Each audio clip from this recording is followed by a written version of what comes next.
네, 다 같이 찬송가 511장, 새 찬송가 314장 찬송 드리시고 오늘 10월달 마지막 주 예배를 하나님 앞에 드리도록 하겠습니다. 511장, 새 찬송가 314장입니다.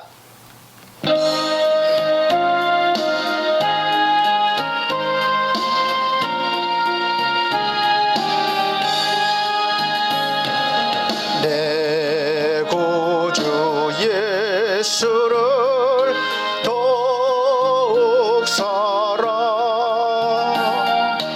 엎드려 비는 말 들으소서.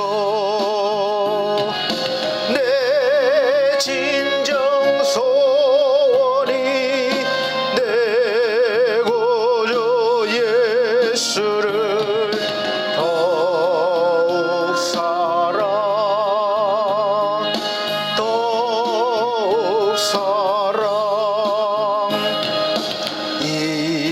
이전엔 세상 나 기뻤어도 지금 내 기쁨은 오직 예수. 다만 내비는 말 내 구주 예수를 더욱 사랑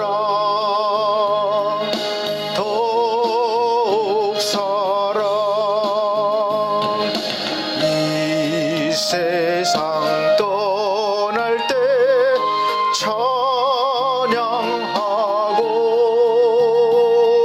숨질 때 하는 말 이것일세.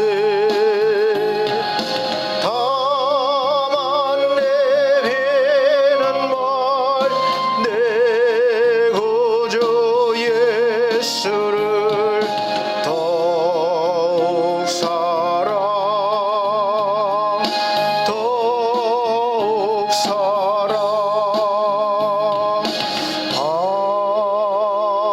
아멘.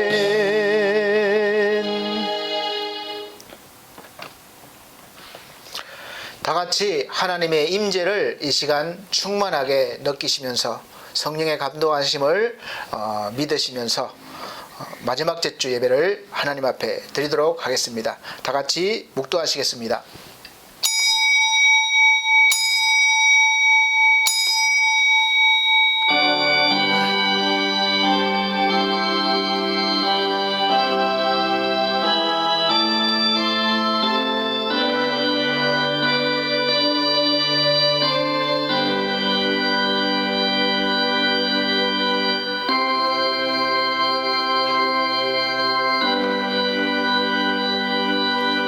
형제들아, 내가 너희에게 나아가 하나님의 증거를 전할 때의 말과 지혜의 아름다운 것으로 아니하였나니 내가 너희 중에서 예수 그리스도와 그의 십자가에 못 박히신 것 외에는 아무것도 알지 아니하기로 작정하였음이라. 내가 너희 가운데 거할 때에 약하며 두려워하며 심히 떨었노라. 내 말과 내 전도함이 지혜에 군하는 말로 하지 아니하고 다만 성령의 나타남과 능력으로 하여 너희 믿음이 사람의 지혜에 있지 아니하고 다만 하나님의 능력에 있게 하려 하였노라. 아멘. 네, 다 같이 찬송가 102장, 새 찬송가는 94장입니다. 통일 찬송가 102장, 새 찬송가 94장 찬송 드리시겠습니다.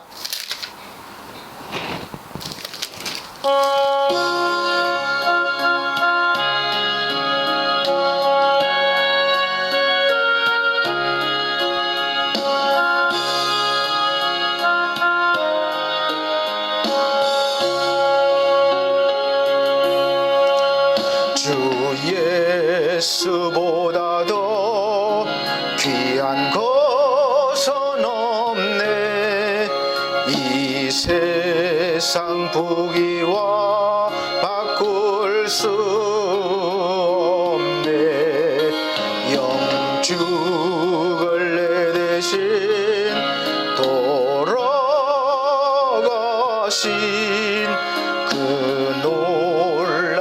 사랑 잊지 못해 세상 즐거움 다 버리고 세상 자랑 다 버렸네 주 예수보다 더 귀한 것은 없네 예수밖에는 없네 주 예수보다 더 귀한 것은 없네 이 세상 명예와 바꿀 수 없네 이전에 즐기던 세상 일도 주 사랑하는 마음 뺏지 못해 세상 즐거움 다 버리고 세상 자랑 다 버렸네 주 예수보다 더 귀한 것은 없네 예수밖에는 없네 주 예수보다 더 귀한 것은 없네 이 세상 행복과 바꿀 수 없네 유혹과 핍박이 몰려와도 주 섬기는 내 마음 변치 못해 세상 즐거움 다 버리고 세상 자랑 다 버렸네 주 예수보다 더 귀한 것은 없네 예수밖에는 없네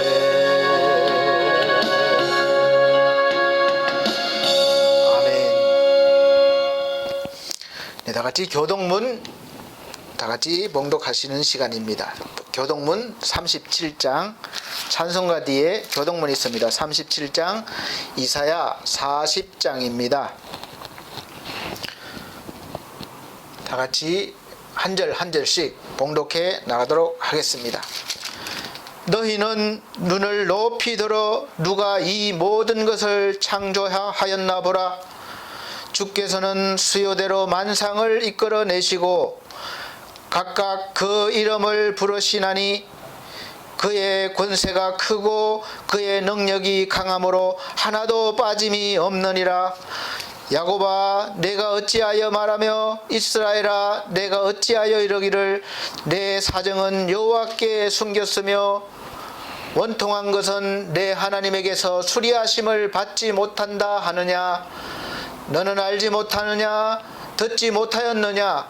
영원하신 하나님 여호와 땅끝까지 창조하신 자는 피곤치 아니하시며 곤비치 않으시며 명철이 한이 없으시며 피곤한 자에게는 능력을 주시며 무능한 자에게는 힘을 더하시나니 소년이라도 피곤하며 곤비하며 장정이라도 넘어지며 자빠지되 오직 여호와를 앙망하는 자는 새 힘을 얻으리니 독수리에 날개치며 올라감 같을 것이요 다같이 다름박질하여도 곤비치 아니하겠고 걸어가도 피곤치 아니하리로다. 아멘.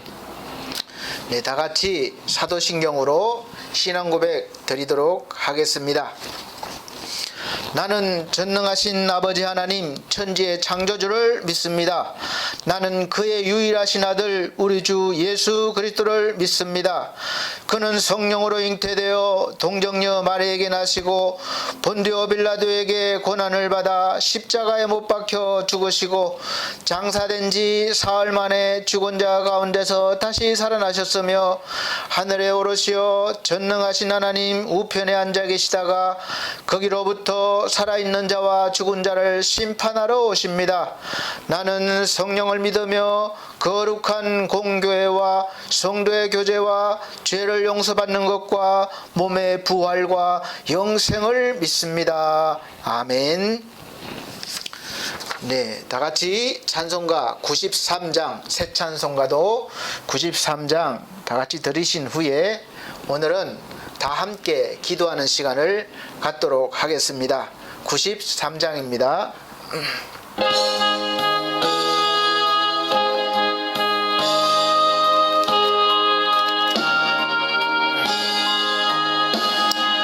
예수는 나의 힘이요 내 생명 되시니 구주 예수 떠나가면 죄 중에 빠지리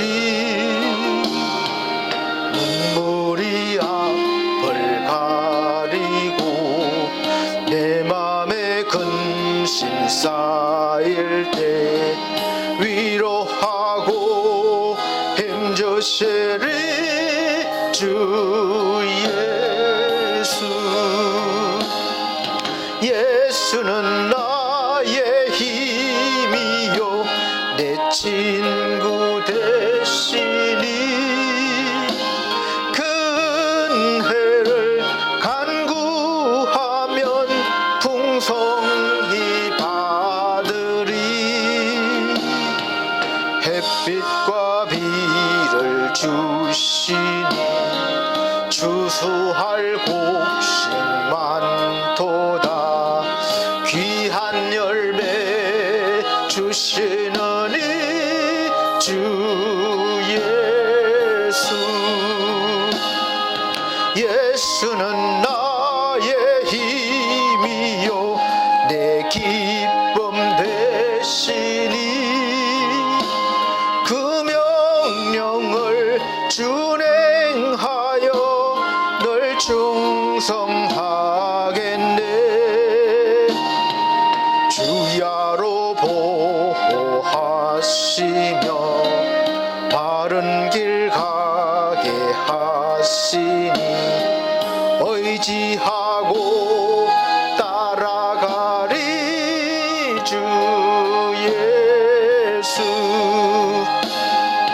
예수는 나의 힘이요 내 소망 되시니 이 세상을 떠나갈 때 곧 영생 얻으리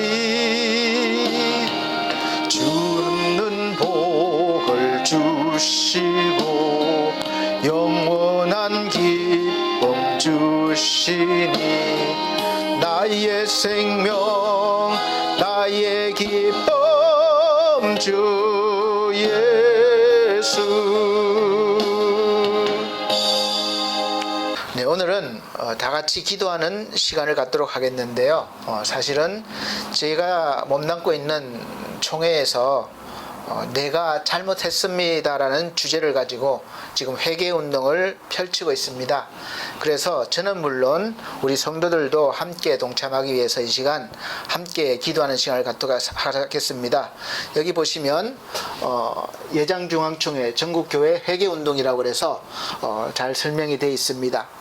첫째는 이웃의 아픔과 고통을 돌아보지 못했습니다 라는 제목, 그 다음에 두 번째는 정쟁과 분열, 비난의 행위들을 회개합니다 라는 주제, 3번은 이 땅의 질병 종식을 위한 기도를 쉬지 않겠습니다, 그리고 4번은 이웃과 생명을 살리는 일에 앞장서겠습니다. 그런 이런 네 가지 소제목으로 우리가 큰 제목은 내가 잘못했습니다, 누가 누구를 탓하는 것이 아니라 먼저 나부터 돌아보는 그런 회개의 시간을 가지기 위해서 이런 주제로 지금 회개운동을 펼치고 있습니다. 그래서 우리 함께 동참하는 기도를 하겠습니다. 첫 번째, 우리가 이웃을 돌아보지 못했습니다라는 사실은 보면은 이웃의 아픔과 고통을 돌아보지 못했습니다는 결국 우리가 말씀에 순종하지 못했다는 거예요. 내 이웃을 내 몸과 같이 사랑하라 그랬는데 그걸 다 하지 못한 것이죠. 우리 함께 기도하겠습니다. 하나님, 주님이 주신 것을 마치 내 것인 것처럼 힘을 과시하며 이웃을 돌아보지 못했음을 용서하여 주시옵소서. 하나님을 높여야 함에도 불구하고 내가 높아지고 내 교회가 높아지고 내 교단이 높아지려고 했습니다. 우리 하나님, 우리의 연약한 믿음을 용서하여 주시옵소서. 이 시간 회개하오니 우리가 가진 모든 것 주님 것임을 다시 고백하는 시간 되게 하여 주옵소서. 하나님, 그동안의 우리 모든 잘못을 용서하시고 다시 믿음의 회복을 일으킬 수 있도록 도와주시옵소서. 또한 더불어 내 이웃을 내 몸과 같이 사랑하지 못했습니다. 이제부터는 주님 말씀에 순종하여 내 이웃을 내 몸과 같이 더 사랑하며 섬기며 그렇게 나갈 수 있는 믿음의 성도들 되게 하여 주시고 어느 누구보다 나부터 행할 수 있도록 도와주옵소서. 믿음의 행위를 나타낼 수 있도록 주여 충만한 은혜를 더하여 주시옵소서. 또한 이 땅에 임한 코로나라는 질병과 많은 질병들, 또 전쟁의 위협이 있고 또 당파 정쟁의 위협이 있습니다. 우리 하나님, 서로 주장하는 것이 아니라 서로 듣고 또 서로 협력하는 관계가 되게 도와주시고, 또한 하나님, 이 땅에 임한 질병들이 속히 사라져서 하나님의 의가 치료하시는 하나님의 영광이 나타나게 도와주시옵소서. 또한 하나님, 전쟁의 위협이 사라지기를 원합니다. 남북한의 대립이 사라지고 평화 가운데 주님의 은혜가 평화가 임하게 하여 주옵소서. 또한 아버지 하나님, 이제는 우리가 이웃의 생명을 살리기 위해서는 복음을 전해야 됩니다. 이 복음 전하는 일에, 영혼 살리는 일에 앞장설 수 있도록 도와주시옵소서. 지금까지는 우리가 먹고 사는 일에 너무 집중하여 이 사명을 감당하지 못했음을 고백드리고 회개합니다. 우리 하나님, 먼저 하나님의 나라와 의를 구하라는 하나님의 말씀에 순종하겠습니다. 주여, 그러한 믿음과 성령 충만함을 더하셔서 우리가 말하는 대로, 고백하는 대로 행하며 나갈 수 있도록 은혜 베풀어 주시옵소서. 이 시간도 함께 하심을 감사드리며 예수 그리스도 이름으로 기도하옵나이다. 아멘.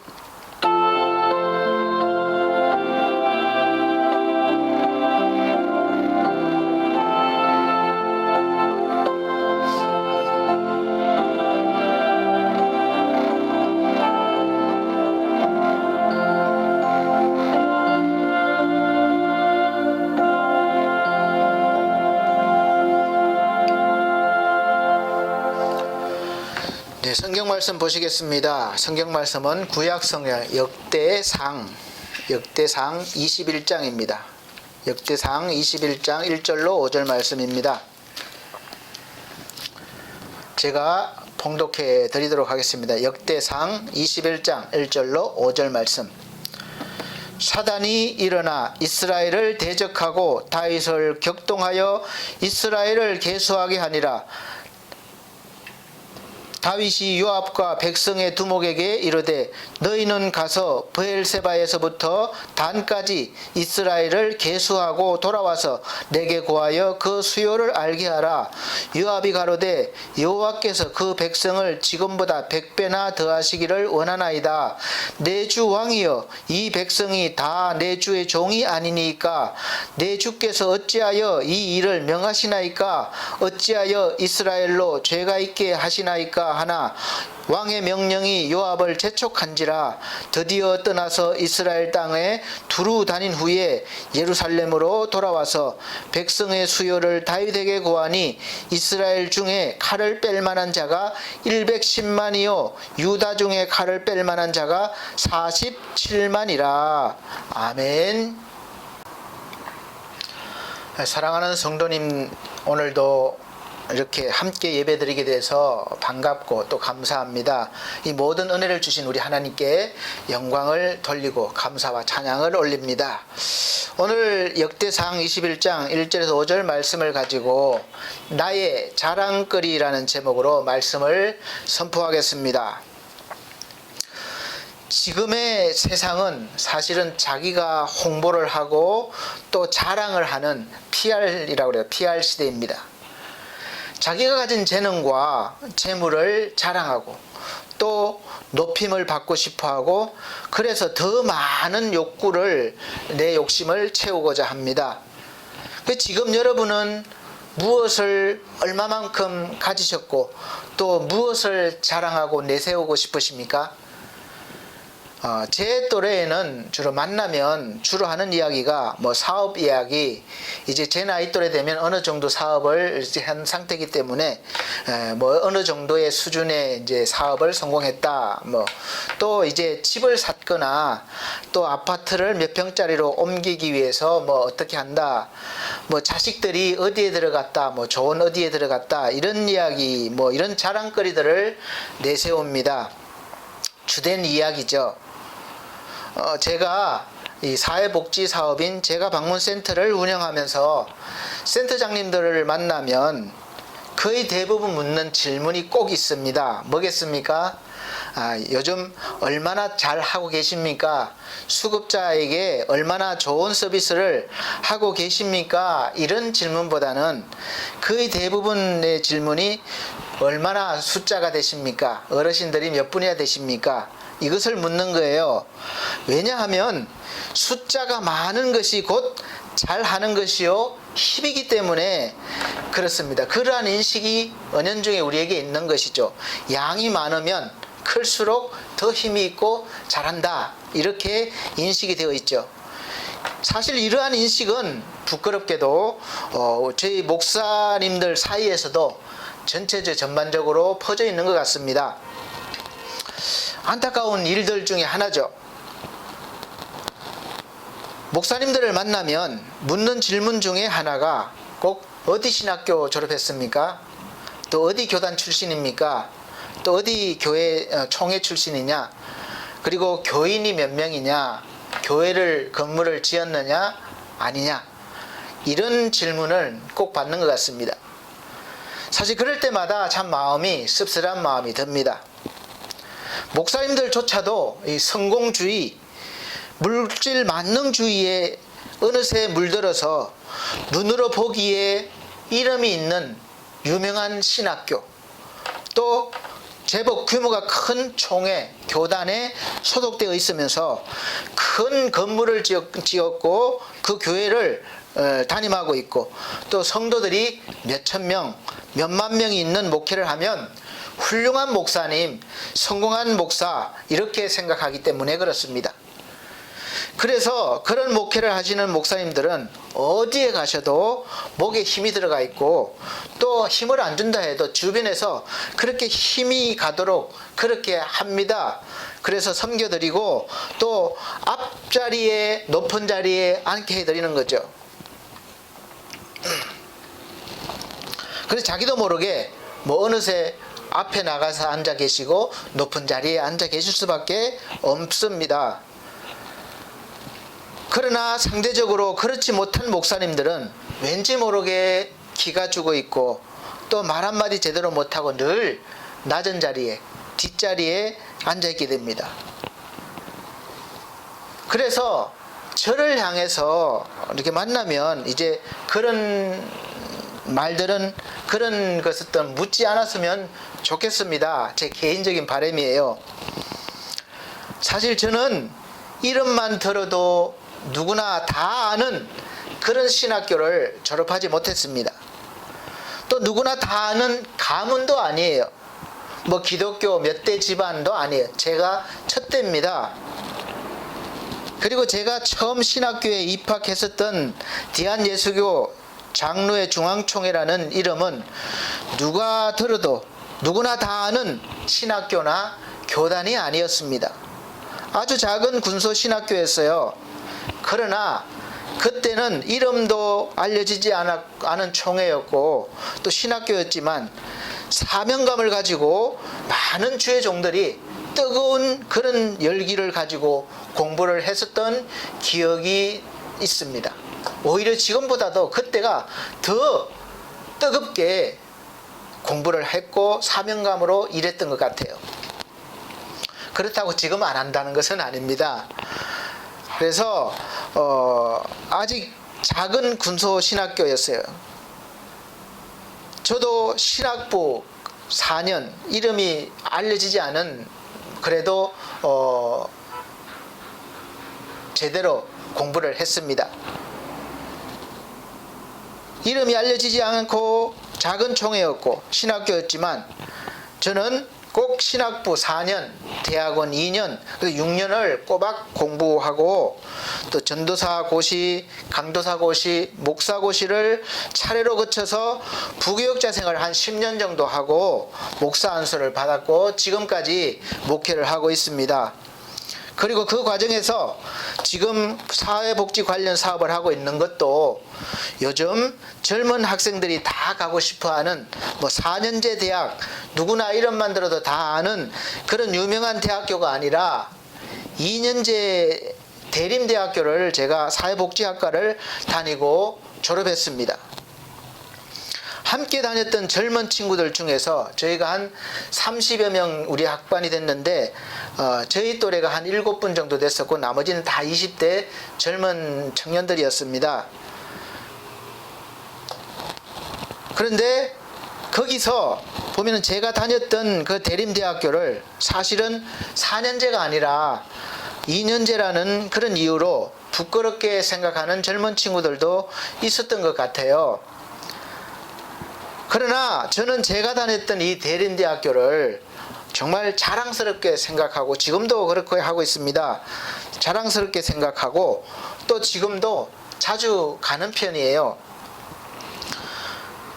왜냐하면 누구보다도 따뜻한 마음들이 되어 있으신 그 사회복지에 꼭 맞는 그런 교수님들이 계시고 또 열정적으로 지도하셨기 때문에 오늘 제가 이 복지 현장에서 그래도 열심히 할 수 있는 밑거름이 되었기 때문에 그렇습니다. 신학교를 졸업한 지 되돌아보면 한 30여 년이 된 것 같습니다. 그동안 총회가 저희가 다니는 총회도 많이 성장해서 이제는 용인에 국가에서 인정하는 대학원, 대학교까지 운영하는 총회로 성장을 했습니다. 그런데 중요한 것은 저는 그때나 지금이나 총회가 작다고 또 커졌다고 기죽거나 또 목에 힘주지 않습니다. 지금 여러분들이 저를 보시기에 뭐 제가 기가 주고 있게 보이거나 막 목에 힘을 주고 있어 보이시는가요? 그렇게 보이면 제가 잘못 살은 거죠. 죄송하게 생각합니다. 왜 그런가 하면 사실 제가 너무 힘들고 기가 죽어서 하나님께 물었던 적이 있습니다. 아마 신학교 3학년 때였던 것 같아요. 하나님, 이 저같이 자격도 안 되고 못난 사람을 왜 주의 종으로 목사로 세우려고 하십니까? 다른 얼마든지 훌륭한 사람, 좋은 사람들, 또 괜찮은 사람들도 많은데 왜 저같이 부족하고 못난 사람을, 흠이 많은 사람을 사용하시려고 하십니까? 그렇게 물었던 적이 있었어요. 진지하게. 그랬더니 하나님께서 기도하는 중에 감동을 주시는 거예요. 막 기도하는 중에 눈부신 흰 옷을 입으시고 휘날리시면서 긴 수염을 쓰다듬고 나타나셔서 말씀하시는 거라고 다 기대하지만 사실은 하나님은 그렇게 나타나시지 않으셨습니다. 저에게 말씀하신 하나님의 말씀은, 하나님은 오신 말씀, 하나님은 불 가운데 오시지 않으셨어요. 그리고 또 폭풍 가운데 지진 가운데도 나타나지 않으셨습니다. 그야말로 세미한 음성 가운데 세미한 음성으로 내 마음에 말씀해 주시고 계시는 거예요. 사랑하는 종아, 네가 잘나서 내가 쓰려고 하는 게 아니야. 내가 선택해서 세우는 것이다. 그러니까 목회는 네가 하는 것이 아니라 내가 너를 통해서 하는 것이다. 그러니까 해라. 그렇게 마음에 감동을 주시는 거예요. 그래서 그 말씀 때문에 제가 그래도 안 됩니다, 그렇게 거부할 수 없었습니다. 그때부터는 정말 뒤돌아보지 않고 부족했지만 지금까지 하나님을 바라보며 열심히 복음을 전가하고 또 주의 일을 해왔습니다. 그때부터 저는 어디에 가도 누구를 만나도 기가 죽는 사람이 아니었습니다. 저에게는 내세울 수 있는 최강의 무기가 바로 없어질 세상의 것이 아니라 영원하신 하나님, 구원의 하나님, 능력의 하나님이셨기 때문에 그렇습니다. 사랑하는 성도 여러분, 공감이 되십니까? 여러분도 마찬가지실 거예요. 친구를 만나건 누구를 만나건 나보다 더 이름 있는 학교를 나오고 고급 아파트에 살고 있으면서 돈까지 잘 벌어서 다니는 친구나 지인들은 늘 당당하고 모임에도 자신감이 있어 보입니다. 그리고 어떤 모임이든 가면 한 자리 차지하라고 권면을 받고 하게 됩니다. 그래서 상대적으로 더 많이 내세울 게 있는 사람은 목에 힘이 들어갈 수밖에 없고 모든 행동에 당당함이, 자신감이 넘치게 됩니다. 그러나 반대로 상대적으로 더 작다고 생각하고 내세울 게 없는 사람은 괜히 작아지고 열등감이 생기는 것이에요. 그리고 모임에도 잘 참석하지를 않습니다.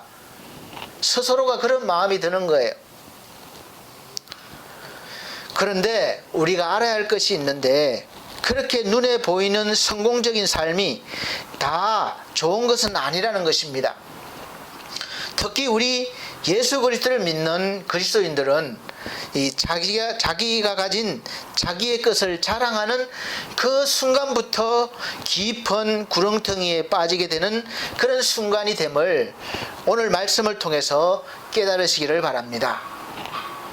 오늘 본문에서 다윗이 인구조사를 하게 된 것은 단순히 인구를 조사하는 호구조사가 아니라 지금까지 이렇게 성공한 것이 하나님의 도우심과 은혜로 된 것임을 잠시 잊어버렸습니다. 그래서 자기가 가진 힘을 확인하고 싶었어요. 과시하고 싶었습니다. 그런 교만함에서 인구조사를 하게 된 거예요. 전투를 할 수 있는 군인이 얼마나 되는지, 또 내가 거느릴 백성이 얼마나 되는지, 이것을 보고 싶은 거예요.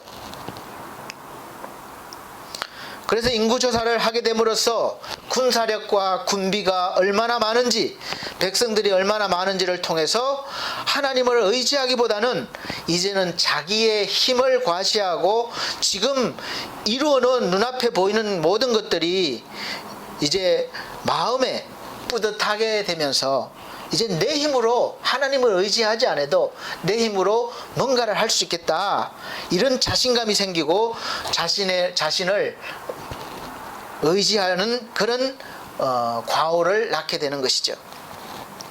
사람은 누구나 눈에 보이는 그 양이나 숫자를 가지고 그 능력을 가늠합니다. 그래서 우리가 취직할 때도 얼마나 많이 가져야 되느냐, 스펙을 보는 거죠. 자격증이 몇 개인지, 또 어디 학교를 졸업했는지. 보이는 것이 많을수록 자신을 과신하게 되고 교만해질 수밖에 없는 세상입니다. 우리 사회 구조가 거의 대부분 그런 구조로 되어지고 있는 것 같아요. 사실 민주주의의 꽃은 다수결의 원칙입니다. 자유주의지만 그 자유를 자유를 가지고 결정하는 어떤 그 제도가 다수결의 원칙입니다. 그러다 보니까 소수 약자의 의견이나 능력을 무시하는 경향이 생겨나게 된 거죠. 다수는 무조건 옳고 따라야 한다는 의식이 생겨서 이제는 하나님의 말씀이 기준이 되지 않는 그런 사회가 되어버렸습니다. 그래서 생겨난 것이 가장 보편적으로 생각하는 것이 투표죠. 투표. 어느 단체나 회장을 뽑을 때나 뭘 할 때 투표를 합니다. 제비뽑기가 성경적입니다. 이런 식의 방식은 사실 인간의 입장에서 보면 가장 훌륭한 선택으로 보여줄 수 있지만 하나님의 뜻 안에서 보면 꼭 그렇지도 않습니다. 민주주의 방식은 다수를 따르다 보니까 소수의 의견이 때로는 받아들이지 않을 때가 많은 거예요. 또 다수 때문에 소수는 늘 손해를 봐야 하는 일들이 종종 생길 수밖에 없습니다. 경제개발의 논리 앞에 살던 곳을 떠나야 하고 또 영원히 잃어버리는 일도 생깁니다. 이렇게 저렇게 소수들이 상처받게 되고 또 손해보는 것을 민주주의라는 큰 틀에서 다 덮었을 때 과연 그들도 위로받고 또 그들의 마음이 또 해결될 수 있을까요? 인간은 언제나 인간이 가진 재능과 힘으로 바벨탑을 아주 높이 쌓고 또 온 천하에 이름을 내고 싶어 합니다. 그리고 지금도 사실은 바벨탑을 쌓아가고 있습니다. 계속해서 하나님의 영역에까지 도전하는 거예요. 그러나 한편으로는 생각하면 사실 인류 역사를 볼 때 사회주의나 다른 주의보다 이 민주주의 방식이 가장 인간다운 방법으로 보입니다. 거기까지가 사실은 인간이 하나님을 흉내낼 수 있는 최선인 것 같아요. 고린도후서 12장 9절로부터 보면 나에게 이르시기를 내 은혜가 내게 족하도다. 이는 내 능력이 약한 데서 온전하여 짐이라 하신지라. 그러므로 도리어 크게 기뻐함으로 나의 여러 약한 것들에 대하여 자랑하리니 이는 그리스도의 능력이 내게 머물게 하려 함이라. 그러므로 내가 그리스도를 위하여 약한 것들과 능력과 궁핍과 박해와 공고를 기뻐하노니 이는 내가 약한 그때의 강함이라. 이렇게 말씀한 사도 바울은 사실은 가진 것이 많았고 자랑할 것이 많은 사람이었습니다. 그래서 그의 가진 것에서도 많은 능력이 나올 수 있었어요. 그러나 하나님을 알게 되고 예수님을 모신 후에는 그렇게 살지 않았습니다. 자기의 것을 내세우지 않았어요. 자기의 것을 버리고 오직 주의 것만 내세웠습니다. 그럴 때에 진짜 능력이 나온다는 것을 알았던 거죠. 그러므로 우리의 진짜 능력은 사실은 약한 데서 나오는 것임을 믿으시길 바랍니다. 이렇게 제가 말씀드리면 우리가 사는 세상 논리에는 맞지 않는 소리입니다. 왜냐하면 우리가 사는 세상의 논리는 사람의 힘은 모든 세상의 논리는 강한 데서 나오는 거예요. 많이 가진 데서 나오기 때문에 그렇습니다. 미국이나 중국이 왜 큰 소리를 칩니까? 많이 가졌잖아요. 힘이 세잖아요. 그래서 힘이 있는 것입니다. 그것이 세상의 논리죠. 그래서 사람들은 자기의 약함을 오히려 숨기고 잘하고 강하는 것을 자랑하고 보여주려 합니다. 또 그 잘하는 것 앞에, 자랑 앞에 우리는 박수를 보내죠. 그런데 강함은 숨기고 약함을 자랑하는 사람이 있습니다. 바로 사도 바울이죠. 그 이유를 말하고 있는데 이런 이유입니다. 자기가 하나님으로부터 여러 계시와 너무 큰 은혜를 받아서 이 세상이 아니라 잠깐 다른 세상, 우리가 생각하는 4차원의 세계, 그래 천국을 보고 온 거예요. 그러니까 삼청천이라고 표현을 했는데 그런 세계를 보고 왔습니다. 거기서 본 것을 인간의 말과 표현으로 가히 말할 수 없다는 거예요. 그렇게 좋다는 것입니다. 그래서 4절에 보면 그가 낙원으로 이끌려 가서 말로 표현할 수 없는 말을 들었으니 사람이 가히 이르지 못할 말이로다. 이렇게 말할 정도로 너무 좋은 그런 말을 들은 거죠. 본 거죠. 이 정도로 하나님의 은혜를 체험한 사람이라면 당연히 호들갑을 떨면서 보라, 내가 이렇게 갔다 왔다, 내가 본 이렇게 해서 막 간증하겠죠. 믿음을 자랑하고 싶을 것입니다. 그래서 지금도 우리가 간증을 들어보면 내가 본 천국, 이렇게 해가지고 간증들을 하시지만 저는 사실 개인적으로 볼 때 별로 흥미가 없습니다. 왜냐하면 그러한 간증들이 진짜 천국을 다 반영한다고 한다면 정말 제가 소망하는 것보다 실망이기 때문에 그렇습니다. 천국은 그런 정도가 아니라고 저는 믿고 있습니다. 오늘 사도 바울이 말한 것처럼 가히 말로 다 표현할 수 없을 정도로 좋은 곳이 저는 천국이라고 믿기 때문에 뭐 누가 황금길을 보고 이것은 가장 기본적인 것이라고 할 수 있겠죠.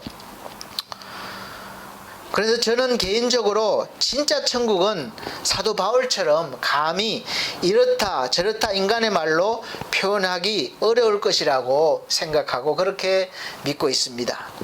그래서 성경도 보면 우리가 이해할 수 있는 수준으로만 천국을 일부분 소개하고 있습니다. 하나님이 하나님 되심은 우리가 만지거나 볼 수 없는 존재이기 때문에 그렇습니다.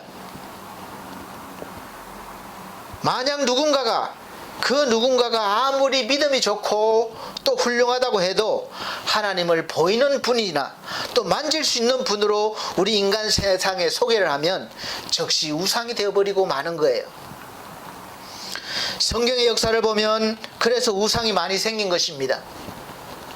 그래서 하나님께서 사도 바울에게 겸손하라고 가시 즉 질병을 주셔서 약하게 하시고 또 약한 것을 바울은 인정하고 하나님을 바라볼 때 하나님의 능력을 사용하게 하셔서 세상 사람들을 놀라게 하고 감히 세상이 감당할 수 없는 사람으로 살게 하신 것입니다.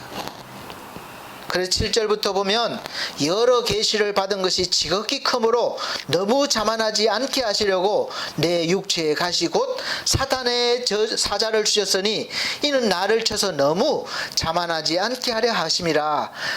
이것이 내게서 떠나가게 하기 위하여 내가 3번 주께 간구하였더니 나에게 이르시기를 내 은혜가 내게 족하도다. 이는 내 능력이 약한 데서 온전하여짐이라 하신지라. 그러므로 도리어 크게 기뻐함으로 나의 여러 약한 것들에 대하여 자랑하리니 이는 그리스도의 능력이 내게 머물게 하려 함이라. 그러므로 내가 그리스도를 위하여 약한 것들과 능력과 궁핍과 박해와 곤고를 기뻐하노니 이는 내가 약한 그때의 강함이라. 아멘. 자, 이렇게 사도 바울에게서 나오는 능력은 하나님의 능력이 되는 것입니다. 사랑하는 성도 여러분, 지금 아프십니까? 사도 바울처럼 간절히 기도해도 그 병이 낫지 않을 수 있습니다. 왜 그렇습니까? 하나님이 주시는 은혜일 수가 있어요. 사도 바울처럼 내 능력이 내게서 나타나게 하려 함이라. 교만하지 않게 하려 함이라. 그래서 그 질병 때문에 우리가 기도하게 되고 하나님을 바라보게 되고 하나님의 은혜를 간구하게 되는 거예요. 내 것을 자랑하지 못합니다. 그래서 하나님 것을 자랑하게 되는 거죠. 그렇다면 우리는 또 태생적으로 능력 하면은 상대방을 막 힘으로 보란듯이 막 굴복을 시키고 복종하게 하거나 보란듯이 세상에서 떵떵거리며 사는 것을 또 생각합니다. 예수 믿어도 그래요. 예수 믿어도 내가 은혜 받아서 좀 많이 가져서 그냥 힘으로 막 예수 믿게 하고 이러고 하고 싶어요. 그런 마음들이 다 있습니다. 그렇게 된다면 예수님께서 얼마든지 말씀하셨잖아요. 12영도 되는 천사들을 거느리고 와서 감히 십자가에 못 박힐 수 있겠습니까? 없어요. 얼마든지 주님의 능력으로 그들을 무찌를 수 있고 그들을 무력화시킬 수 있습니다. 그러나 그렇게 하시지 않으셨습니다. 그래서 우리는 힘이 있더라도 하나님을 바라봐야 되는 것이죠. 그래서 늘 우리는 하나님이 능력 주셨다 하면 그런 파워, 세상적인 힘을 상상합니다. 그러나 아쉽게도 우리가 원하는 그런 능력이 아니라 하나님의 능력은 하나님의 말씀, 즉 복음을 전하는 일에 생명을 조금도 귀한 것으로 여기지 않는 죽음의 두려움을 극복하는 그러한 능력입니다. 또 사도 바울이 말한 것처럼 궁핍함에 처해도 비굴하지 않고 기죽지 않고 풍부에 처해도 교만하지 않고 잘난 체 하지 않고 또 모든 것에 자족하는 만족할 수 있는 그러한 능력을 말씀을 하는 것이죠. 그래서 빌립보서 4장 11절에 11절 보면 내가 궁핍함으로 말하는 것이 아니라 어떠한 형편에든지 나는 자족하기를 배웠노니 만족하고 기뻐하는 거예요. 나는 비천에 처할 줄도 알고 풍부에 처할 줄도 알아. 모든 일 곧 배부름과 배고픔과 풍부와 궁핍에도 처할 줄 아는 일체의 비결을 배웠노라. 내게 능력 주신 자 안에서 내가 모든 것을 할 수 있느니라. 아멘. 그래서 오늘 본문은 우리에게 주는 교훈이 아주 크다고 볼 수 있습니다. 물질 만능주의와 다수의 힘에 의해서 움직이고 있는 이 세상에서 우리가 어떻게 살아야 할지를, 우리 예수 믿는 사람이 어떻게 살아야 할지를 보여주고 있는 것이죠. 하나님의 도우심으로 왕의 자리에 오르고 수많은 전쟁에서 승리한 다윗을 보면 사실 누가 봐도 객관적으로 그 정도의 승리를 거두고 또 백성들의 칭송을 받으면 자연스럽게 하나님보다 자신의 능력을 한번 보여주고 싶고 과시하고 싶었을 겁니다. 그러나 하나님은 아무리 다윗이라도 그러한 행위는 그냥 넘어가시지 않는 거예요. 왜 그냥 넘어가시지 않는가 하면 그 이유는 단순하게 다윗이 그냥 과시하는 데만 있지 않기 때문에 그렇습니다. 그냥 단순하게 잠깐 실수해서 그런 것이 아니에요. 성경은 더 깊은 영적인 부분을 알려주고 분명하게 그런 마음이 어디서부터 왔는지, 그런 마음이 왔는지를 보여주고 있습니다. 역대상 21절 1절 말씀 보시면 사단이 일어나 이스라엘을 대적하면서 다윗을 격동하여 이스라엘을 계수하게 하니라. 우리 사랑하는 성도 여러분, 신앙생활을 좀 하셨고 성경을 좀 알고 계신 분들은 이 말씀을 대하시면서 뭔가 느낌이 있으실 것입니다. 여기에 이 장면이 단지 여기 한 장면으로 끝나지 않기 때문에 그래요. 창조 후 처음 인간이 하나님 앞에서 범죄하게 된 이유도 스스로가 아니라 뱀의 유혹, 즉 사단의 유혹으로부터 시작되었습니다. 뱀이 하와를 찾아가서 그 마음에 뭔가를 넣어주는 거예요. 하나님이 참으로 너희들의 동산 모든 나무의 실과를 먹지 말라 하시더냐? 이렇게 묻는 거예요. 이렇게 하와로 하여금 혼란스럽게 만드는 것입니다. 하나님은 정확하게 선악을 알게 하는 나무의 실과만 먹지 말라고 하셨는데 이 사람의 심리를 너무도 잘 아는 사단은 그 심리를 이용합니다. 창세기 3장 3절 하반절에 보면 뱀이 여자에게 물어가로되 하나님이 참으로 너희들의 동산 모든 나무의 실과를 먹지 말라 하시더냐? 이렇게 교모하게 하나님의 명령을 헷갈리게 하고 있는 겁니다.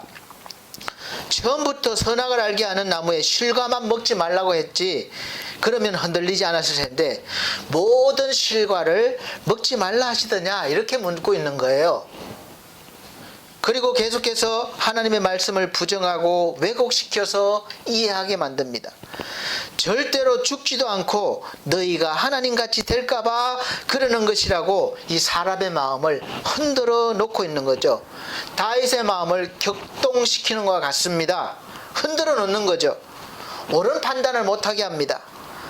하나님을 떠나면 악한 영이 들어가서 그 악한 영의 지배를 받게 된다는 것이 성경의 설명입니다.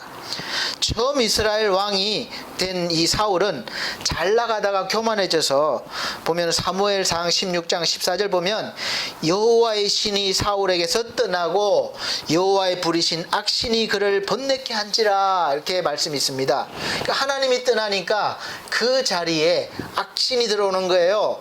이 악신이 그에게 들어가니까 넘넘했던 왕의 모습은 온데간데 없고 판단력이 흐려지고 머리가 복잡해지는 겁니다.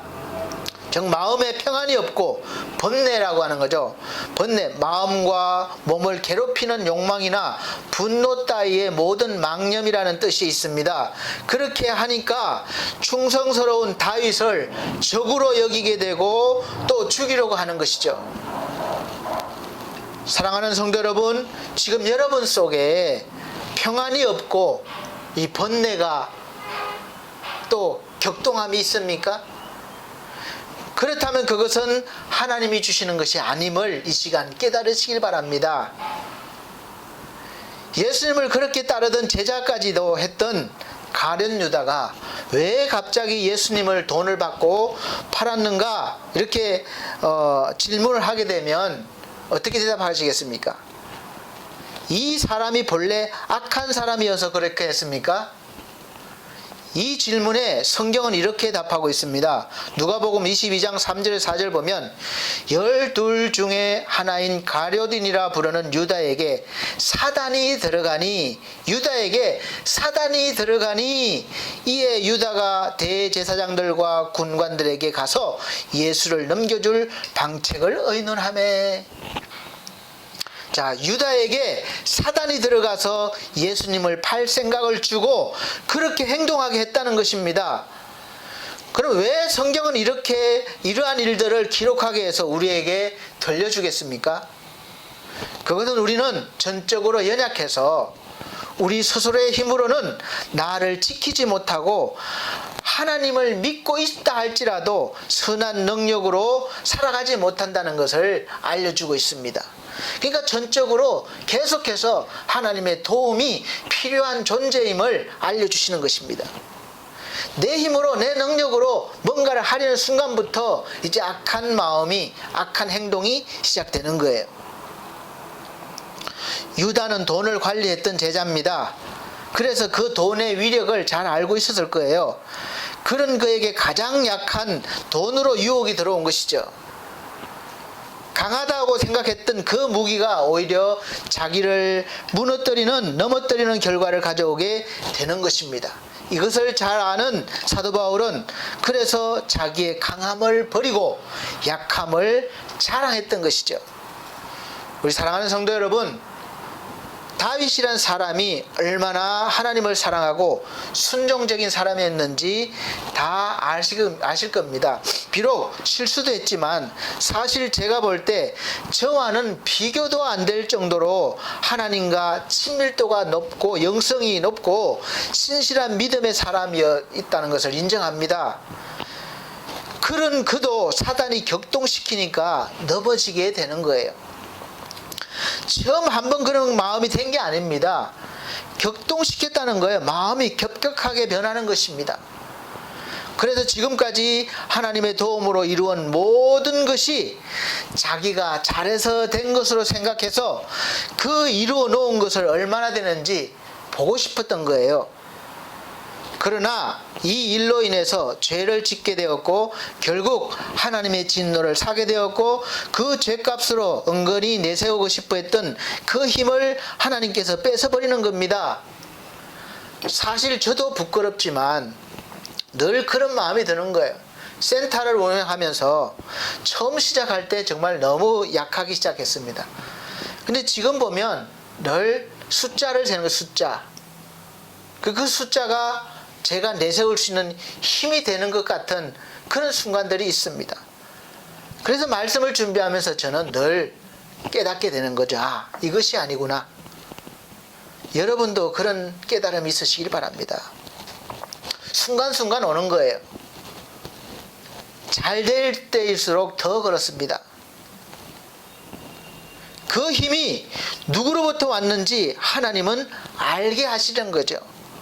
역대상 21장 14절 보면 이에 여호와께서 이스라엘 백성에게 온역을 내리심에 이스라엘 백성의 죽은 자가 7만이었더라. 다윗이 그렇게 힘을 과시하고 싶고 보고 싶었던 그 백성들이 7만 명이나 죽게 되는 엄청난 결과를 가져오게 되었습니다. 한 번의 교만으로 이렇게 많은 백성을 잃게 된 거예요. 그나마 다윗이 재빨리 잘못을 회개하고 단을 쌓고 하나님 앞에 제사를 드려서 예루살렘을 멸하려고 한 하나님의 마음을 돌이킬 수가 있었습니다. 신약으로 와서 가룟 유다가 예수님을 팔고 난 후 행동이 어떻습니까? 그는 다윗과 같이 자기의 잘못을 알았지만 하나님 앞에 회개하지 않았습니다. 그래서 결국은 처참한 죽음을 맞이하게 됐던 거죠. 우리 사랑하는 성도 여러분, 여러분의 지금 자랑거리가 무엇입니까? 가지고 있는 돈입니까? 아니면 사업체입니까? 아니면 집입니까? 아니면 출세한 자식입니까? 지금 여러분이 가지고 있는 것이 얼마나 됩니까? 하나님께서 지금 오늘 여기까지 우리를 인도하셨고 또 여기까지 인도하셨는데 돌보아 주셨는데 마치 내가 잘한 것처럼 내세울 만한 그런 자랑거리가 얼마나 되십니까? 언제나 믿음으로 하나님 앞에 서 있고 하나님과 동행하는 사람은 사실 내 것이 없는 거예요. 그 이유는 많이 가졌건 적게 가졌건 모든 것이 주의 은혜로 되어진 것이라고, 다 주의 것이라고 믿고 말하기 때문에 그렇습니다. 그래서 자연스럽게 자기의 것을 내려놓고 예수를 자랑하는 인생으로 변하게 되는 것이죠. 사도 바울은 빌립보서 3장 3절에 보면 하나님의 성령으로 봉사하며, 그러니까 내 힘으로 하지 말라는 거예요. 여러분 교회 봉사하는 것도, 교회 뭐 하는 것도 하나님의 성령을 의지해서 성령의 도우심으로 하시라는 거예요. 그래서 성령으로 봉사하며 그리스도 예수로 자랑하고, 내가 아니에요. 내가 뭐 이렇게 했는데 알아주지도 않고 섭섭하게 되죠. 그러니까 예수로 자랑하고 육체를 신뢰하지 아니한다 그랬습니다. 그래서 자기 자신도 신뢰할 만한 가문과 학력과 율법을 열심히 지킨 신앙심을 내세울 만한 사람이라고 그렇게 소개했습니다. 그러나 그렇게 육체를 신뢰하지 않는다는 거예요. 예수를 자랑한다는 것입니다. 그런데 중요한 것은 그럼에도 불구하고 자기에게 유익을 주고 내세우게 했던 그 모든 것들을 그리스도를 위해서 오히려 해로 여긴다고 했습니다. 그러니까 자랑 안 하는 뿐만 아니라 오히려 해로 여긴다는 거예요. 그 이유는 바로 8절에 말씀하고 있습니다. 8절에 보면 또한 모든 것을 해로 여김은 내 주 그리스도 예수를 아는 지식이 가장 고상함을 인함이라. 내가 그를 위하여 모든 것을 잃어버리고 배설물로 여김은 그리스도를 얻고 그 안에서 발견되려 함은 믿음으로 얻는 하나님의 의를 받기 위함이라. 이런 것이죠. 말씀이에요. 이 믿음의 고백은 욥이 욥기서 1장에서 보여준 하나님을 신실하게 믿으면서 처음 가졌던 그런 신앙보다 훨씬 더 높은 차원의 믿음인 것입니다. 그래서 욥기서 1장 마칠 점에 보면 욥이 엄청난 환난을 당한 후에 하나님을 원망하지 않고 주신 자도 여호와시오 취하신 자도 여호와시니 여호와의 이름이 찬송을 받을지니이다 라고 고백한 것과는 한 차원 더 높은 신앙 고백을 하는 것을 볼 수 있습니다. 처음 욥의 신앙은 우리와 같이 율법적인 신앙이었습니다. 내가 잘해서 뭔가 해서 가지는 신앙이에요. 그래서 욥의 처음 신앙생활은 마칠 점 고백한 것처럼 귀로 들은 하나님에 대한 믿음이었고, 이제 또 환난 뒤에야 눈으로 직접 뵙는 그런 믿음의 성장을 보여줬기 때문에 그렇습니다. 다윗도 사도 바울과 같은 믿음으로 하나님을 향한 고백을 했습니다. 시편 33편은 다윗이 아비멜렉 앞에서 살기 위해서 미친 채 하다가 쫓겨나서 지은 시입니다. 여러분 같으면 이런 상황에서 어떤 고백이 나오겠습니까? 다윗은 이렇게 노래했습니다. 시편 34편 1절에서 3절 말씀 보면 내가 여호와를 항상 송축하며 그를 송축함이 내 입에 계속하리로다. 내 영혼이 여호와를 자랑하리니 곤고한 자가 이를 듣고 기뻐하리로다. 나와 함께 여호와를 광대하시다 하며 함께 그 이름을 높이세. 아멘. 이 시간 사랑하는 우리 성도 여러분과 함께 지금 우리의 상황이 어떤지 상관없이, 높아졌든지 낮아졌든지 상관없이 믿음으로 하나님의 이름을 높여드리는 이 시간 되기를 원합니다. 할렐루야. 할렐루야는 우리 모두 함께 하나님을 찬양합시다, 이런 뜻이 있는 거 아시죠? 그래서 할렐루야 해서 여러분들이 아멘 하면 저도 그렇게 되길 원합니다, 믿습니다, 이런 뜻이니까 함께 하나님을 높여드리는 것입니다. 지금부터는 여러분들이 가지고 자랑하고 싶은 것들을 과감히 다 버리시고 아예 해로 여기시고 여러분의 전면에 항상 예수 그리스도를 내세우고 예수를 자랑하시기를 바랍니다. 그럴 때 여러분의 진짜 강한 모습이 나올 수 있고 진짜 자랑이 나올 수 있는 거예요. 그래서 사랑하는 성도 여러분, 또 이런 믿음과 이러한 담대함으로 한 주간 동안 또 예수 그리스도를 자랑하시는 신실한 삶을 사시는 그리스도인들이 다 되시기를 예수 그리스도로 축복합니다. 기도하겠습니다. 하나님 감사합니다. 우리의 입술에서 그 어떤 처지에서도 항상 하나님을 찬미하며 하나님을 높여드리는 그러한 고백이 나오게 해주시며 어떠한 세상 삶 가운데서도 나가 아니라 예수를 자랑하는 그런 삶을 사는 참된 그리스도인이 되게 하여 주시옵소서. 예수 그리스도 이름으로 기도합나이다. 아멘. 네, 헌금 시간입니다. 찬송가 204장 또 새 찬송가 288장 찬송 들으시면서 준비하신 예물 드리도록 하겠습니다. 찬송가 204장, 새 찬송가는 288장입니다.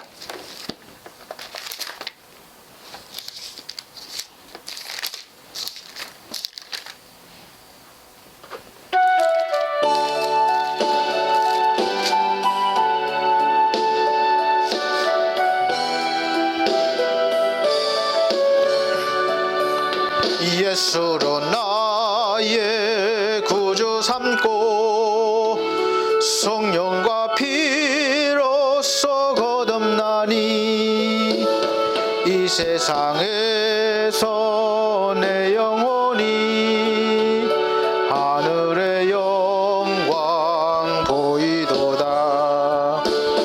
이것이 나의 간정이요 이것이 나의 찬송일세. 나 사는 동안 끊임없이 구주를 찬송하리로다. 온전히 주께 맡긴 내 영 사랑의 음성을 듣는 중에 천사들 왕래하는 것과 하늘의 영광 보리로다. 이것이 나의 간정이요 이것이 나의 찬송일세. 나 사는 동안 끊임없이 구주를 찬송하리로다. 주 안에 기쁨 누림으로 마음의 풍랑이 잔잔하니 세상과 나는 간 곳 없고 구속한 주만 보이도다. 이것이 나의 간정이요 이것이 나의 찬송일세. 나 사는 동안 끊임없이 구주를 찬송하리로다.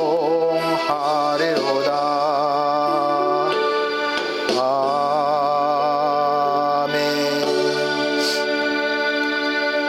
드려진 예물을 위해서 기도드리겠습니다. 예물은 온라인이나 또 계좌이체로 받기 때문에 또 한 개수가 늦어질 수가 있습니다. 그때그때 확인이 안 될 수가 있지만 최선을 다해서 확인하고 또 영상으로 올려드리겠습니다. 또 기도해 드리겠습니다. 우리 하나님 아버지 감사합니다. 하나님께 받은 귀한 예물 다시 하나님 앞에 드립니다. 11조예물과 감사예물과 주정헌금과 또한 선교예물 드렸습니다. 특별예물 드렸습니다. 귀한 손길들 일일이 기억하시고 하나님의 귀한 은혜를 받아서 귀하게 쓰임받는 귀한 인생이 되게 하여 주시옵소서. 늘 풍족하게 하시고 또 그 마음에 풍성함이 넘쳐나게 하시며 그 풍성함을 하나님의 은혜로 세상 가운데 아버지 잘 섬기며 살아갈 수 있도록 도와주옵소서. 오늘도 함께 하심을 감사드립니다. 예수 그리스도의 이름으로 축복하고 기도함나이다. 아멘. 네, 교회 앞에 광고 말씀드리겠습니다. 우리 지금 총회 차원에서 각 지교회별로 이렇게 내가 잘못했습니다 라는 주제를 가지고 매주 월요일 12시 기도하는 시간을 갖고 있습니다. 그리고 교회에 예산 1%를 우리가 사회에 돌려드리고자 이렇게 하고 있습니다. 저희 교회도 최선을 다해서 동참하겠습니다. 그래서 마스크도 우리 노숙자분들에게 나눠드리고 또 돗자리도 나눠드리고 지금 그러한 운동을 계속 나가고 있습니다. 우리 성도님들도 기도해 주시고 동참해 주시기를 바랍니다. 그리고 우리 교회는 매전 오전 11시에 동영상 예배로 하나님 앞에 예배를 드립니다. 그래서 미리 잘 옷도 차려입으시고 환경도 준비하셔서 예배에 동참해 주시기를 바랍니다. 그리고 코로나 바이러스 감염 예방을 위해서 지금 계속 확산 추세예요. 더 신경 써 주시고 조심해 주시기 바랍니다. 그래서 마스크 착용, 손소독, 거리 두기 계속 잘 지켜주시기를 바랍니다. 또 환절기 건강관리 잘 해주시기를 바랍니다. 계속해서 그리고 우리 교회 기도 제목 차을봉 권사님, 최희주 성도, 그리고 지상준 영혼, 근호출 영혼, 그리고 프로그램 관리를 위해서 애쓰시는 우리 김성곤 형제를 위해서 또 우리 각 교인들 사업과 직장과 또 건강을 위해서 가정의 평안을 위해서 기도해 주시기를 바랍니다. 네, 찬송가 61장 결단의 찬송 부르시고 축도로 예배를 마치도록 하겠습니다. 새 찬송가는 54장입니다.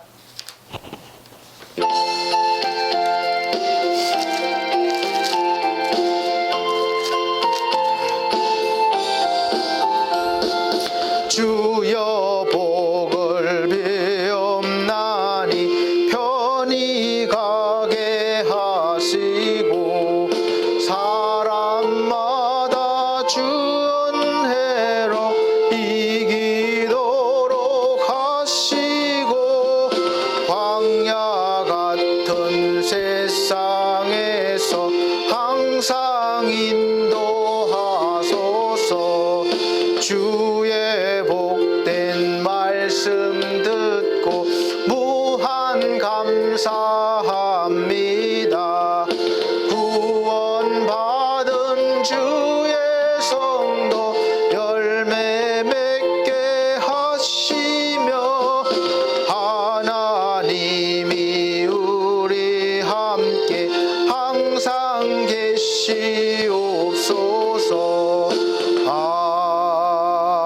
아멘. 사랑과 은혜가 풍성하신 우리 아버지 하나님, 오늘 말씀을 들은 바와 같이 우리가 가진 것을 자랑하지 않고 오직 모든 것 주님이 주신 것을 알고 믿고 오직 주만을 자랑할 수 있는 우리 그리스도인들 되기를 원합니다. 세상 가운데 우리가 아무리 어려움에 처해도 또 높은 자리에 처해도 교만하지 않고 기죽지 않고 오직 주만이 최고임을 우리가 알고 자랑하게 하시며 우리의 힘은 오직 주로부터 옴을 알며 살아가게 도와주옵소서. 우리가 세상 가운데 이웃을 사랑하며 섬기는 귀한 믿음을 살게 하시고 그 가운데 복음 전할 수 있는 길을 열어주시고 또 달려갈 수 있도록 은혜 베풀어 주시옵소서.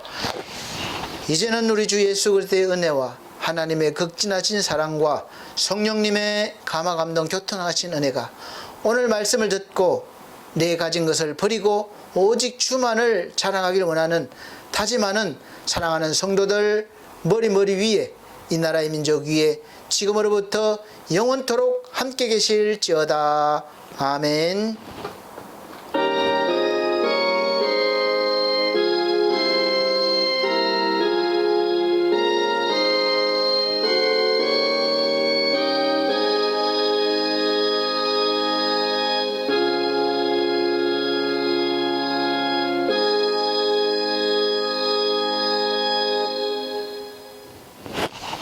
하나님께 감사와 영광을 돌립니다. 감사합니다.